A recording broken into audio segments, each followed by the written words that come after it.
Hi, good evening everyone. This is a strange way of celebrating plastic surgery uh, function as webinars. Anyway, I've been asked by Angela to make my CV, so I'm doing it. Now, going back to those days when I was a girl guide, and in those days I wanted to be a doctor. So we got a chance to go and do some goodwill work in a hospital. And we were, as Girl Scouts, we were sent to SS Kemp Hospital to do work in the annex ward. We were placed there in the children's ward. It was very interesting work for us, helping the sisters and all. But what fascinated me most was the work that Dr. Mukherjee was doing for these crippled children. I was so excited and enamored that I decided that plastic surgery was my future and I have to work for it.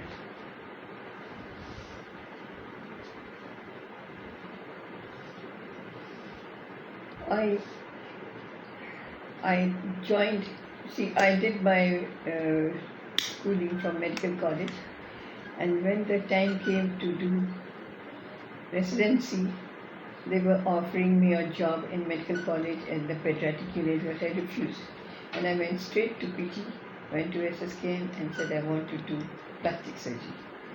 Dr. Basu found it very funny. He said, "Why you want to do only plastic? You do thoracic?" I said, "No sir, I want to do only plastic." And so I was placed in the plastic surgery unit.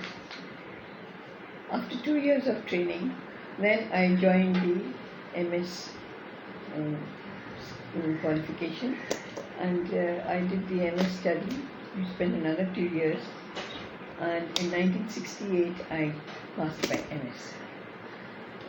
Then I wanted to continue, but there was no way of continuing, so I continued as a postgraduate fellow till finally I got an ICMR scholarship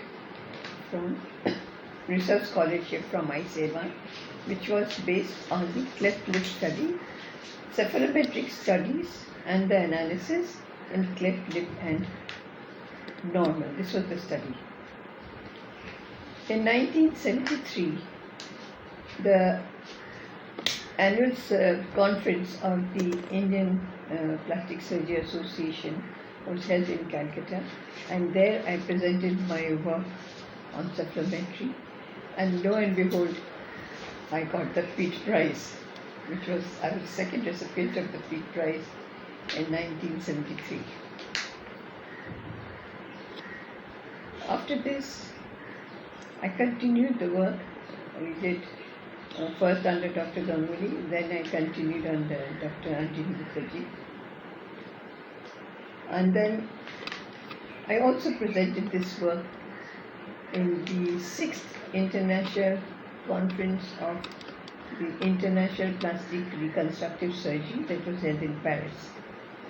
There I presented this work again as cephalometric studies in normal and palate, 100 cases. The cleft lip enthusiasts, which means all the top notches, were there in that meeting, and Dr. Millard, Dr. Fogg Anderson, and Dr. Skoog came down and congratulated me. In fact, Dr. Skoog invited me to Uppsala, to Sweden. He said, "Come, I want you to come."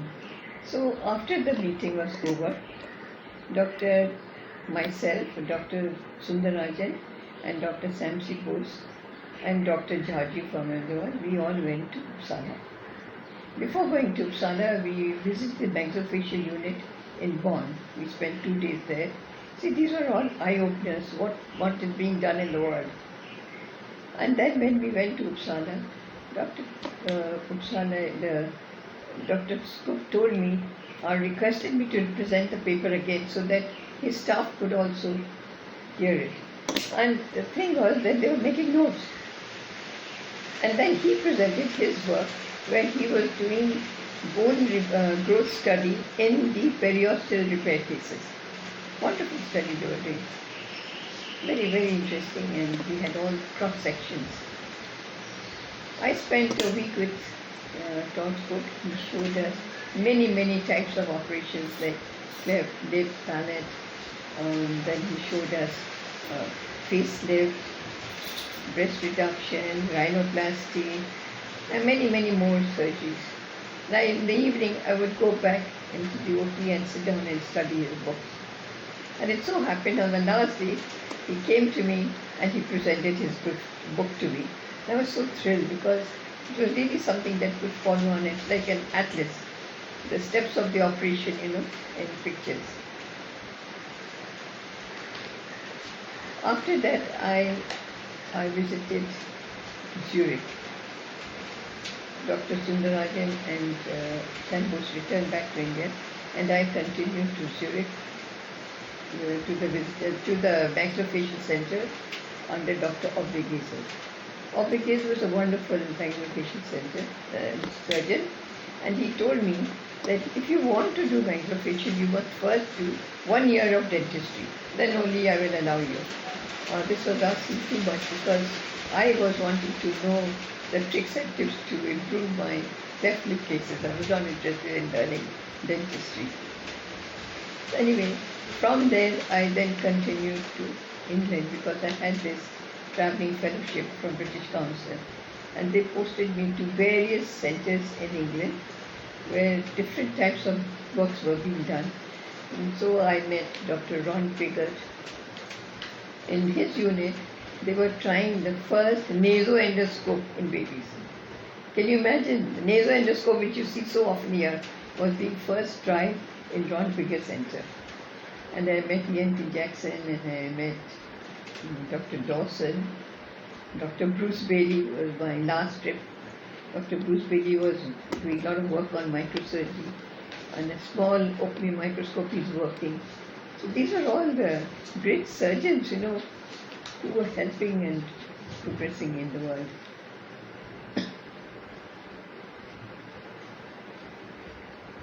I came back and then I continued working as a postdoctoral fellow. I came back and continued working as a postdoctoral fellow. But in 1977, in August, I presented a paper on severe degrees of hypospadias and intersex at the second Congress of Asian Pacific Section of IPRS, which was held in Tokyo. This was a very nice conference and my paper was very well accepted. Dr. Hindlerer, who was working on all these problems of intersex and gender identity disorders, he said, continue working, it's very good. But my intention was something else. I stayed back and I went to Omori and said, now I want to learn microsurgery. And so I spent another 2 months with Omori to learn microsurgery. It was Kiyonari Hari. I worked under him. Our schedules are different. We were allowed morning surgery. In the evening, we could do as much of microsurgery under rats in the lab as much as we possible. So sometimes I even stayed the night to finish my work. So it's really hard work. It was interesting because Japanese are very hard-working people, and this was nothing to them. And Harry was doing a lot of work on microsurgery, microflaps. At the same time, Itaro Omori, who had just returned from France, and he had picked up craniofacial surgery. So we were seeing a variety of cases. And Dr. Omori was doing aesthetic surgery. So it was a really very good combination. Paul Tessier was the one, he was the one who was doing craniofacial work. And Omori, the younger junior Omori, was working on craniofacial. So this was a very good opening for me. And when I returned back to India, I joined the West Bengal Health Service in 1978. I was posted in Kalyani, which is far away, 50 kilometers away, and I used to do daily coming and going. And it had a fantastic unit there in Kalyani. There was a 60-bedded unit which was run by visiting surgeons from Calcutta. After my joining, they all stopped going, and so we were left alone to manage ourselves. So somebody told me, now I'm not going to come, you do. If you have any problem, you call me. So I never called him again because we were able to manage. I had 2 more assistants who were working in Kalyani at that time. But the saddest part was that we had only one house surgeon. Poor chap, he had to do a lot of work. We did a lot of cases. We had a lot of cleft, lip, palate, hypospadias. I was doing one every week. Then hand injuries, anything, everything was there. On top of that, I did all varieties of cosmetic surgery. I had Todd Cook's book, which was a Bible, and I could do anything I wanted. So I did rhinoplasty, I did abdominoplasty, breast reduction, facelift I did, but partial facelift. And I also did one reconstruction of penis after amputation on machine with a braceless flap, which was successful. The only unsuccessful part was that the urethra got a stricture, and so the poor neurosurgeons had to work on it all the time. I didn't want to come back from Kalyani. I was so happy. When Bruce really visited us, I took him to Kalyani and he enjoyed working there. He also did one free flap, latissimus dorsi free flap for burn scalp. And on the scalp, then he did skin grafting. And that girl was able to wear a wig and she's quite happy now. She was a young girl. She was only 12 years old, or rather I think 15 years old. So she got a new life. My husband was operated for some eye problem in Toronto. I accompanied him, and luckily the annual conference of the International Plastic Surgery meeting was being held in Montreal, which is not far from Toronto, and I was able to attend that meeting. And there Dr. Gerard Illouz presented his work of liposuction, a fantastic paper. The paper was more or less, he was fitting the genes to the body. He was sculpturing the body to fit the genes. That's a wonderful work. And after the meeting, I went and picked up a few of the cannulas, liposuction cannulas, which are required. And when I came back, I did the first case of liposuction in 1984 in Woodlands Nursing Home on a young girl. I did liposuction of the back, buttocks and thighs. And this was the beginning. After this, a lot of people started liposuction in India. But you see, in Calcutta, not India. Unfortunately, they did not realize that they were giving too much of xylocaine and the patient died of xylocaine toxicity. I use xylocaine very little. I don't use much. I do mostly on general surgery, and I have done many varieties of liposuction. But anyway, this is the world. So we got a bad name in liposuction. When I joined the SSKM hospital, luckily I was posted as the RMO and I got beds in the polyclinic. So I continued doing my work, doing all sorts of maxillofacial work, hand injuries. This was, emergencies were very busy, hand injuries, maxillofacial injuries. So I was able to get hold of a variety of patients. I tried to procure the operating microscope in SSKM, but I even tried to bring the one in Kalyani, but I was not able to. Government said, no, sorry, it belongs to them, and they are using it. So what I did, I brought my own Andhra operating OP1 microscope and started doing cases. It was installed in the emergency unit, OT. And I got an unusual case of a glass cut injury of the forearm. He came at night and I sat throughout the night and repaired all the tendons, nerves, muscles, artery, vein, everything. Of course, he did a miraculous result. In 6 weeks, he had full function of the hand. But my anesthetists were mad. They said, you cannot sit in throughout the night. So they were trying to avoid me on my own emergency days. I got another case, a 2-year-old baby who suffered from amputation of the index finger.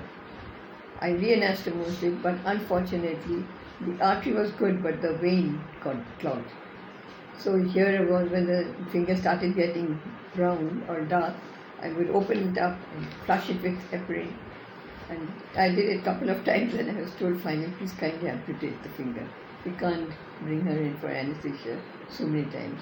But anyway, by the end of the day, I found that the stump was a little more. I mean, I gave her 1 centimeter stump, so when she grows up, she can get a finger. And then I told Meerali that, look, I am not being successful, so let's try for the microscope. So finally, we made a proposal, and the ZEISS people came and the talks were going on. But meanwhile, I also tried 2 cases with the orthopedic people. We tried 2 cases of giant cell tumor of the radius, which was excised and it was replaced by the fibular head as a microvascular flap. So, unfortunately, both these patients failed. And I know the reason was the ophthalmic microscope was not good enough for doing the vein repair. My cases were failing because of the vein. But the gynae people came running. They were expecting microsurgery repair for tumor and anastomosis, so the microscope was shifted to the gynae unit, and there we did a number of cases of different sites of cut injury of the tube, and we got about 60% success. And their boss, Dr. M.S. Banerjee, said, you leave the microscope here. We've got so many cases. And finally, when I got the emergency case, again I took it back to the OT. So we had a wonderful time. And I also presented a case in Ahmedabad of a medial plantar vascular flap for the heel. I did 3 cases, and I presented this work in Ahmedabad in 1987. In 87, mind you, this was the first paper presented. I really thought I was doing great work, but I was not, because I failed in the fibular graft. Then in the cleft lip and palate, I was able to do periosteal flaps, and we were following them up with the growth of the maxilla by base plates. And we had a nice project going on. And in 1989, I presented my work on maxillary growth after periosteal flaps. I presented it in the Symposium of Plastic and Reconstructive Surgery of Head and Neck in Toronto. Subsequent to that, I went to Jackson to learn for craniofacial training. I was there for 2 months. We did a lot of craniofacial work, different varieties. And then he even helped me in buying the equipment with which I could come, because craniofacial required drills. And they were not making electric drills, they were doing pneumatic drills. So I had to purchase that drill and come back. I purchased it, brought back, but that was running on liquid nitrogen. Now the question is, liquid nitrogen is not available in India. It's only used for industrial purpose. So I went to Indian Oxygen, and they gave me 1 cylinder which belonged to somebody else.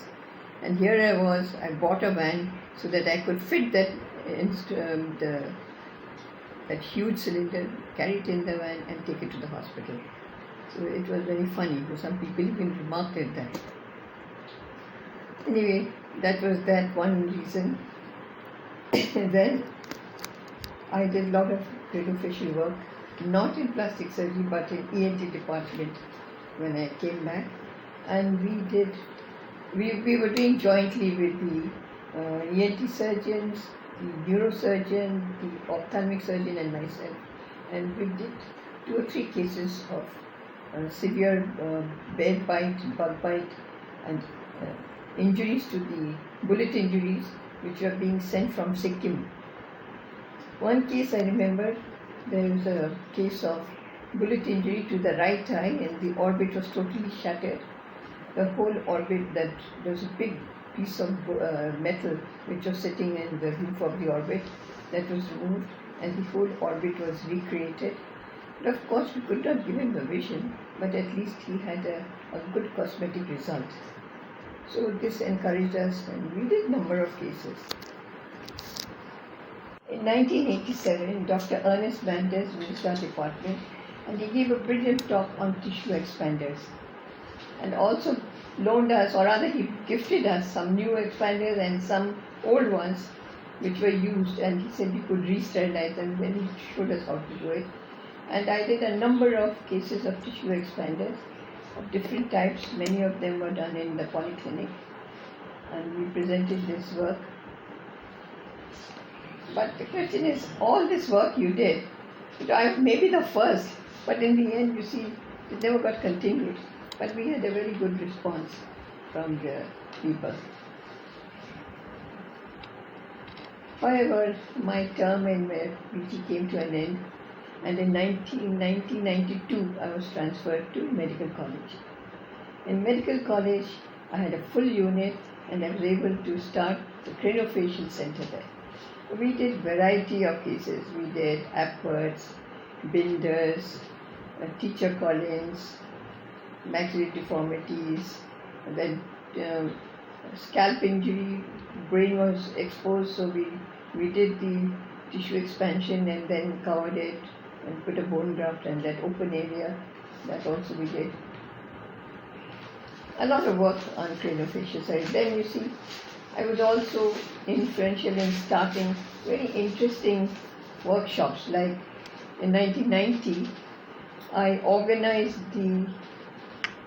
while in PG, I had organized the Head and Neck Cancer Surgery Conference in 1990, which was wonderful because that time Dr. Ashok Mehta was the president, and he asked me to do the East Zonal Conference, and all the top notches of cancer surgeons were there, including the honored Dr. Ian McGregor.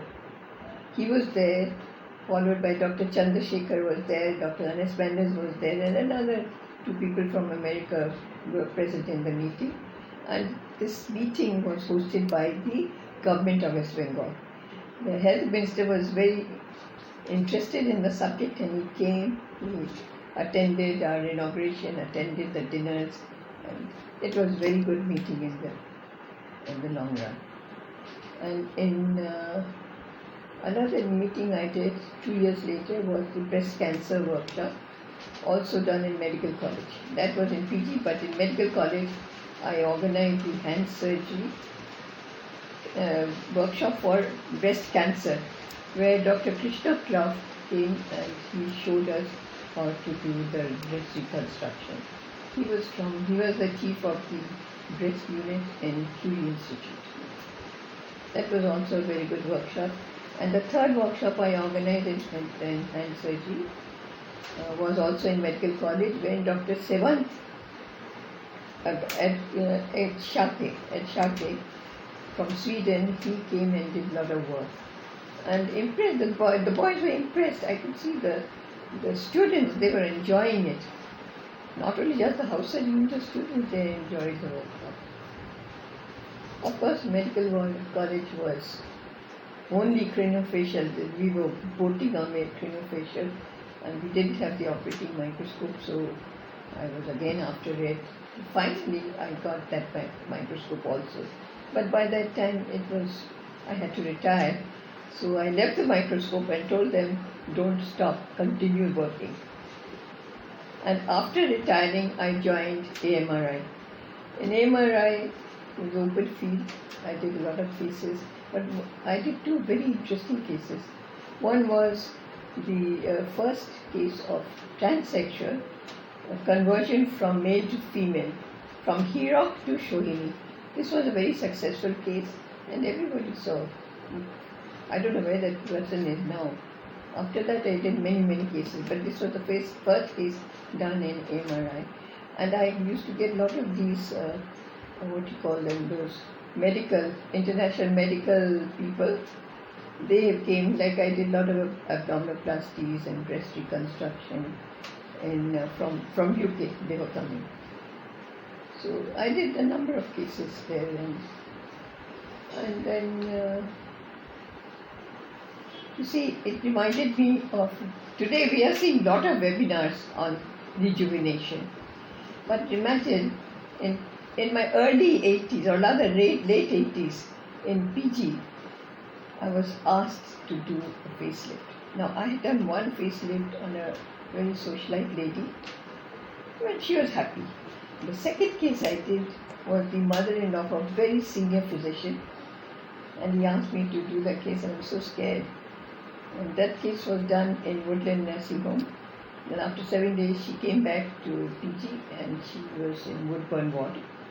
Matron came and told me, "Madam, this lady is 50 years old. Why have you written as 75? Wow, I'm so delighted because I got the answer. Because here she was. And yes, she was looking good. And soon after, we went to a common wedding of there was some person in PG. And she was there, she all loaded up with jewelry, and she was looking so happy. I knew no bounds then. But you see, in those days, SMAS had not started. It was later on that I learnt about the SMAS and I started doing.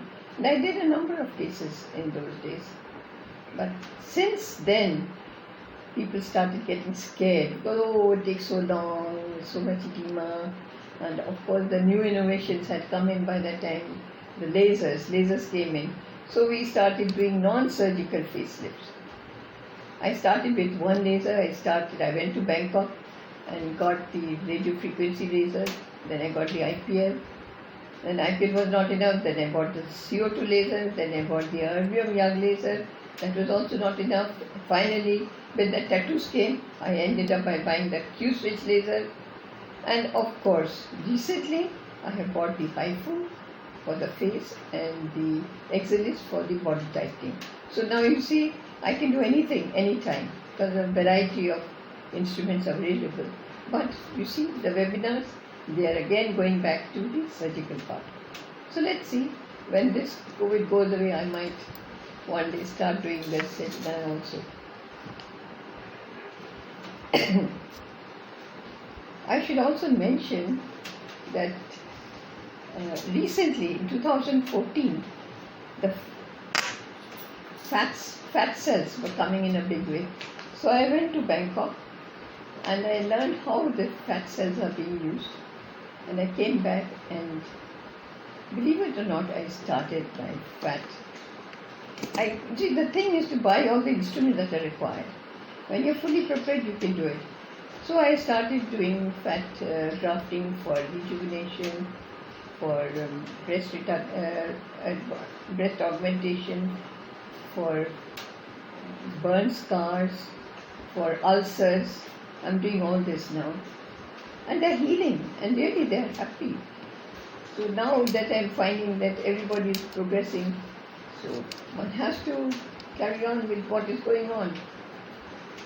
In all this long journey, I have been president of the Indian Federation of Surgery of the Hand, past president. I've been past president of NABICON. I have been past president of the Indian Society for Facial Reconstructive Surgery, that is IFFRCS, and the meeting I held was in Darjeeling, which was a very good meeting. And of course, I am a member of the Rotary Club. I was past president, so I could get them to sponsor money for our meetings. I have gone through so many ups and downs in my life. Spinal tumor in 1978, open heart surgery in 2012, and now this knee pain. But still, life goes on.